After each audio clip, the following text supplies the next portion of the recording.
ಭಾರತಕ್ಕೆ ರಸಗೊಬ್ಬರದ ರಫ್ತು ನಿಲ್ಲಿಸಿದ ಚೀನಾ. ಕೃಷಿ ಸಮರಕ್ಕೆ ಮುಂದಾಯ್ತಾ ಡ್ರ್ಯಾಗನ್. ಹಾಗಿದ್ರೆ ಭಾರತದ ಮುಂದಿನ ಆಯ್ಕೆ ಏನು? ಭಾರತಕ್ಕೆ ಬೆನ್ನೆಲುಬಾಗಿರುವುದು ನಮ್ಮ ರೈತರಿಗೆ ಇನ್ನೊಂದು ಜೀವ ಅಂದರೆ ಅದು ಕೃಷಿ ಭೂಮಿ. ಇಲ್ಲಿ ದಿನ ಕಳೆದಂತೆ ರೈತರು ಅಧಿಕ ಇಳುವರಿಗಾಗಿ ನವೀಕರಣ ಕೃಷಿಗೆ ಕೈ ಹಾಕಿದ್ದಾರೆ. ಇದು ನಿಮಗೆ ಗೊತ್ತಿರೋ ವಿಷಯನೇ ಬಿಡಿ.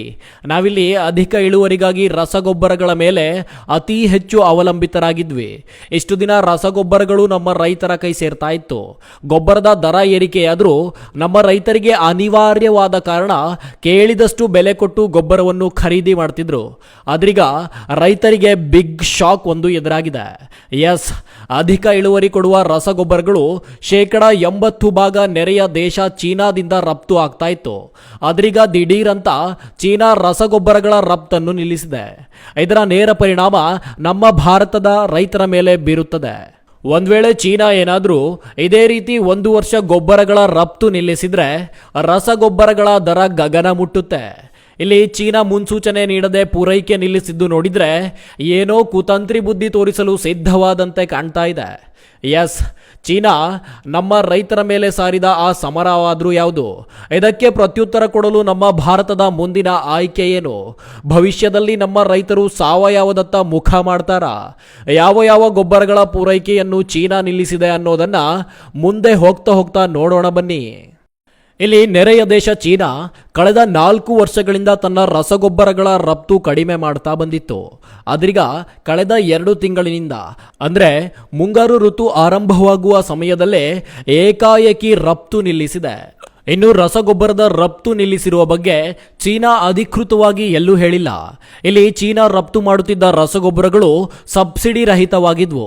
ಜೈವಿಕ ಉತ್ತೇಜಕ ಎಂದು ಕರೆಯುತ್ತಿದ್ದ ಆ ರಸಗೊಬ್ಬರಗಳು ಮಣ್ಣಿನ ಸಾರಾಂಶ ಮತ್ತು ಸತ್ವವನ್ನು ಹೆಚ್ಚಿಸುತ್ತಿದ್ವು. ಹಾಗಾದ್ರೆ ಆ ರಸಗೊಬ್ಬರಗಳು ಯಾವುವು ಎಂದು ನೋಡೋದಾದ್ರೆ ನೀರಿನಲ್ಲಿ ಕರಗಬಲ್ಲ WSF controlled release fertilizers, slow release fertilizers, ಫಲವಾಧೀತ ರಸಗೊಬ್ಬರ, ಸೂಕ್ಷ್ಮ ಪೋಷಕಾಂಶ ಹಾಗೂ ನ್ಯಾನೋ ರಸಗೊಬ್ಬರಗಳನ್ನು ಚೀನಾ ರಫ್ತು ನಿಲ್ಲಿಸಿದೆ. ಇಲ್ಲಿ ಈ ರಸಗೊಬ್ಬರಗಳ ಪೈಕಿ ಭಾರತದ ರೈತರು ಭತ್ತ, ಜೋಳ, ಅಡಿಕೆ ಅತಿ ಹೆಚ್ಚಾಗಿ ಈ ರಸಗೊಬ್ಬರಗಳನ್ನು ಬಳಸುತ್ತಿದ್ರು. ಇನ್ನು ಈ ರಸಗೊಬ್ಬರಗಳ ಬಳಕೆಯಿಂದ ನಮ್ಮ ರೈತರು ಅತ್ಯುತ್ತಮ ಇಳುವರಿ ತೆಗಿತಾ ಇದ್ರು. ಇನ್ನು ಮಣ್ಣಿನ ಆರೋಗ್ಯವು ಗಮನಾರ್ಹವಾಗಿ ಸುಧಾರಿಸ್ತಾ ಇತ್ತು. ಪರಿಸರದ ಮೇಲೆ ಮಾರಕವಾಗೇನೂ ಇರಲಿಲ್ಲ. ಹಾಗಾದ್ರೆ ಚೀನಾ ನಿಲ್ಲಿಸಿದ ರಸಗೊಬ್ಬರಗಳ ರಫ್ತು ಭಾರತದ ಮೇಲೆ ಯಾವೆಲ್ಲ ಪರಿಣಾಮ ಬೀರುತ್ತೆ ಅನ್ನೋದನ್ನ ನೋಡೋಣ ಬನ್ನಿ. ನೆರೆ ದೇಶಗಳ ಮೊರೆ ಹೋಗುತ್ತಾ ಭಾರತ. ರಸಗೊಬ್ಬರದ ಬೆಲೆ ಮತ್ತೆ ಏರಿಕೆಯಾಗುತ್ತಾ? ಸಾವಯವ ಕೃಷಿಯತ್ತ ಭಾರತದ ಚಿತ್ತ. ಇಲ್ಲಿ ಚೀನಾದ ರಸಗೊಬ್ಬರದಲ್ಲಿ 80% ಜೈವಿಕ ಉತ್ತೇಜಕಗಳಿದ್ವು.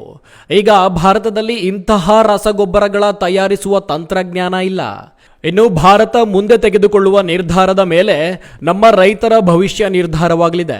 ಇಲ್ಲಿ ಒಂದು ವೇಳೆ ಭಾರತ ಜೈವಿಕ ಉತ್ತೇಜಕ ಗೊಬ್ಬರಗಳ ಆಮದಿಗೆ ಜೋರ್ಡನ್ ಮತ್ತು ಐರೋಪ್ಯ ದೇಶಗಳ ಬಳಿ ಮೊರೆ ಹೋದರೆ ಈಗಿರುವ ಬೆಲೆಗಿಂತ ಸ್ವಲ್ಪ ದುಪ್ಪಟ್ಟು ಆಗಬಹುದು.